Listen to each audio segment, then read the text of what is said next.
Yo, trop content de pouvoir commencer cette nouvelle année en te proposant un nouveau format. Et aujourd'hui, on va s'attaquer à 3 tricks qui sont selon moi... Voilà. Regarde, Ça, c'est de la gomasse. il y a ton pneu là. J'en dis pas plus. Trop impatient. Les affaires sont prêtes. Bien évidemment, fais-moi un retour en commentaire. Like cette vidéo. Let's go. Du coup, aujourd'hui, on est au skatepark de Frontignan et on a un invité un peu spécial. C'est du coup Rémi qui va avoir le défi d'apprendre les 3 tricks les plus utiles en une seule après-midi. Il est déjà en train de s'entraîner, de s'échauffer. On va voir comment il s'en sort. Rémi, c'est à toi de te présenter. Yo les man, moi je m'appelle Rémi, je pratique beaucoup de sports de ride. Le one wheel, j'en ai pas énormément fait, je suis un peu casse-cou et j'ai pas peur de tomber donc je pense que ça va le faire nickel. L'un des premiers tricks qu'on apprend en skate, c'est le ollie. Et aujourd'hui, du coup, on va voir l'équivalent en one wheel. Ça s'appelle un bonk. Pour gagner de la hauteur en one wheel, la seule manière qui va être possible, ça va être de faire rebondir le pneu sur un obstacle. Tu peux faire ça sur une racine, sur un caillou, sur un rebord de trottoir. Là, j'ai vraiment un accessoire fait exprès en silicone, c'est un bonk. Tu peux retrouver ça d'ailleurs sur Deflot Life Europe. Alors avant de lancer des bonks, on va voir qu'est-ce qui peut potentiellement influencer la taille de ton saut. En premier, je pense que évidemment ça va être la forme de l'obstacle et sa taille. Ensuite, il va avoir ta vitesse d'approche et le timing de ton saut. Et après, il va avoir le poids de ta board et également la pression de ton pneu. Alors dans l'idéal, pour débuter, tu vas vouloir arriver avec une vitesse constante et moyenne, 10-15 km/h. Quand tu vas commencer à approcher près de l'obstacle que tu as choisi, tu freines un peu. Et quand tu commences du coup à plus le voir et qu'il disparaît sous ton pad, c'est à ce moment-là que tu vas mettre une impulsion vers l'avant avec ton pied, une sorte de kick quoi. Et en fait tu vas alléger ton poids, sauter à peine et suivre la trajectoire de ta board. Et elle va rebondir sur l'obstacle.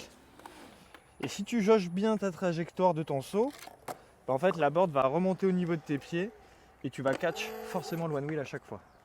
Du coup, l'enjeu, ça va être de trouver ton timing de saut. Et dans ce process-là, évidemment, oublie pas d'avoir les jambes flex au départ et à la réception. Je vous conseille que si l'obstacle est balèze, concentrez-vous à arriver sur une vitesse qui n'est pas trop forte, d'avoir un saut qui va vers le haut, justement, pour du coup alléger au maximum la board et qu'elle ne soit pas trop freinée par l'obstacle. Et à l'inverse, si le bonk est de taille raisonnable, bah du coup, je vous conseille d'arriver à vitesse moyenne, voire très très fort, de ralentir à peine, et de bien push avec le pied avant et d'avoir plutôt une trajectoire de saut en mode saut en longueur. Si vous avez les jambes écartées, en fait vous avez tendance à pouvoir fléchir et vous déployer ensuite. Au niveau de la position des pieds à l'arrière, j'ai plutôt tendance à être au milieu. À l'avant, je mets bien ma pointe du pied au milieu du pad pour avoir une bonne impulsion et être stable. J'ai du coup mon talon qui sort un peu mais c'est pas dérangeant. Et après je vais essayer de m'alléger comme ça. Allez, on va voir les premières tentatives de Rémi. Comme tu veux, vas-y, choisis. Let's go, first try. Deuxième prise. Let's go. Le timing du saut fait toute la différence. Du coup, tu vas vouloir alléger ton poids sans perdre le contrôle de ton one wheel. Ouais. Bon, au final, en y expliquant, j'ai trouvé une nouvelle manière. Je pense que vous pouvez tenter là sur une bordure comme ça qui est pas très haute. Vous avez une vitesse vraiment presque zéro quoi. Et du coup le but ça va être de faire heurter la wheel sur le rebord et la faire rebondir.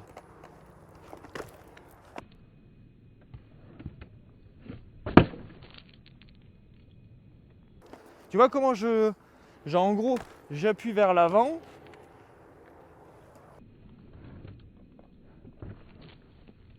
Genre je la quitte un peu la board cam.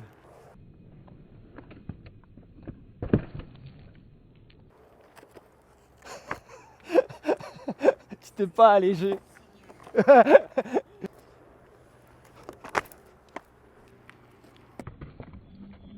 Ouais.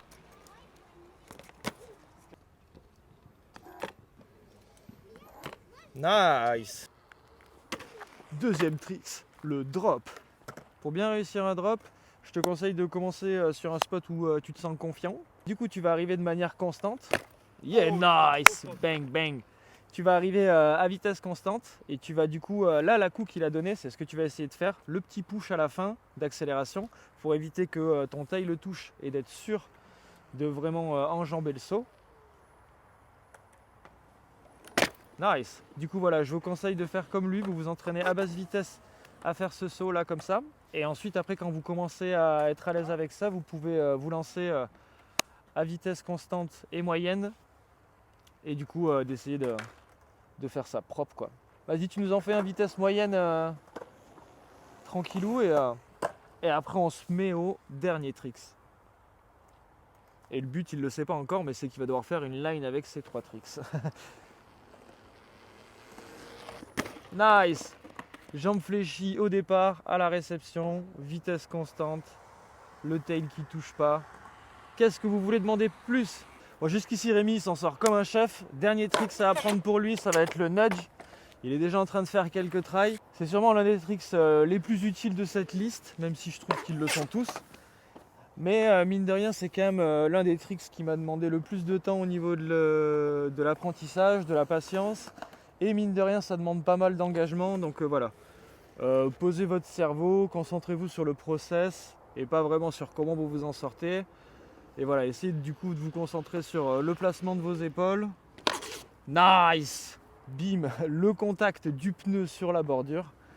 Et le fait de basculer son poids en appuyant avec le pied avant. Je vous mets une petite slow-mo pour que ça soit un peu plus clair. Bang, bang, bang! Attends, il faut faire comment? Voilà. Regarde, Ça, c'est de la gomasse. il y a ton pneu là. C'est exactement ça, il a tout dit. Je sais pas si vous avez entendu, si vous ratez un seul timing du mouvement, vous ratez tout le mouvement. Ok, c'est timide, mais c'est pas mal.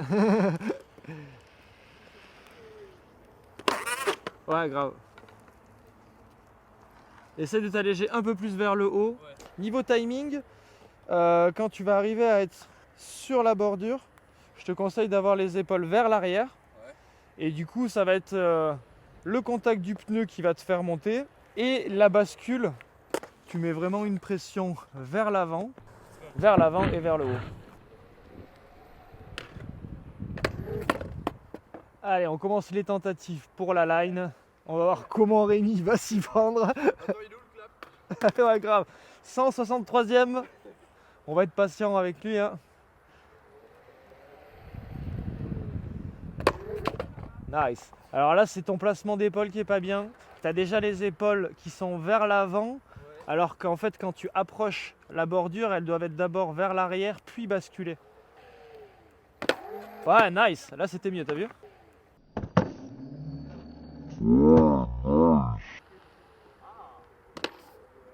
Oh, nice. Ish. Hihi. Let's go. Il l'a fait. Bon, on est tous d'accord, Rémi nous a régalé aujourd'hui, non?